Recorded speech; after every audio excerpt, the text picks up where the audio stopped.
Hi అండి. మన army జవాన్స్‌కి ఒక గ్రేట్ న్యూస్ అని చెప్పొచ్చు. ఎందుకంటే కాట్రా నుంచి శ్రీనగర్‌కి ఎళ్ళనీకి ట్రైన్ అయితే స్టార్ట్ అయిపోయింది. జమ్మూలోని కాట్రా నుండి వైష్ణవి దేవి మందిర్ నుంచి స్టార్ట్ అవుతుంది ఈ ట్రైన్. కాస్ట్ కూడా చాలా రీజనబుల్ ప్రైస్ అండి.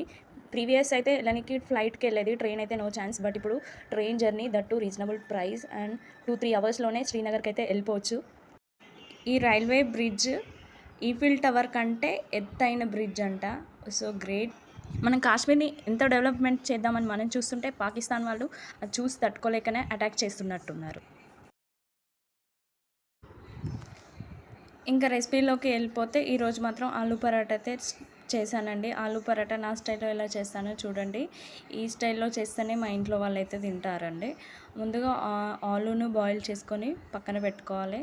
ఆలూను బాయిల్ చేశాక ఆలూ బాయిల్ అయినాక ఆయిల్ పోసేసి చిన్నగా చాప్ చేసిన ఆనియన్స్ అండ్ మిర్చి వేసి ఫ్రై చేయాలండి. దీంట్లో మసాలా అండ్ టేస్ట్కి తగినంత ఉప్పు కారం వేసేసి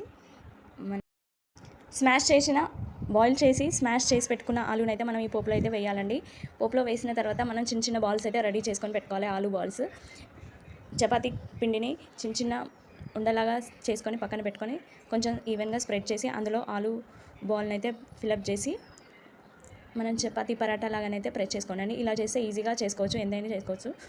చపాతీ కౌలతో కూడా చేస్తారు, బట్ అది కొంచెం టైం టేకన్ ప్రాసెస్. ఇలా అయితే తొందరగా చేసుకోవచ్చు. ఒక ప్యాన్ తీసుకొని ప్యాన్ మీద ఆయిల్ ఆర్ నెయ్యి వేసుకొని మనం చపాతీని 2 సైడ్స్ కాల్చుకున్నామంటే ఎంతో tasty and yummy paratha ready.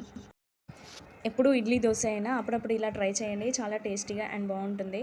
మనం చపాతీ డైలీ తిన్న ఫీలింగ్ కాకుండా ఇలా పరాటాలో కూడా డిఫరెంట్ టైప్స్ ఉన్నాయి. ఇలాంటివి చేసుకొని ఇంకా డిఫరెంట్ పరాటాస్ అయితే త్వరలో వీడియో చేసి పెడతానండి. ప్లీజ్ మీకు కనుక నా వీడియో నచ్చినట్లయితే ప్లీజ్ సబ్స్క్రైబ్ చేసుకోండి, లైక్ చేయండి, షేర్ చేయండి. Please subscribe.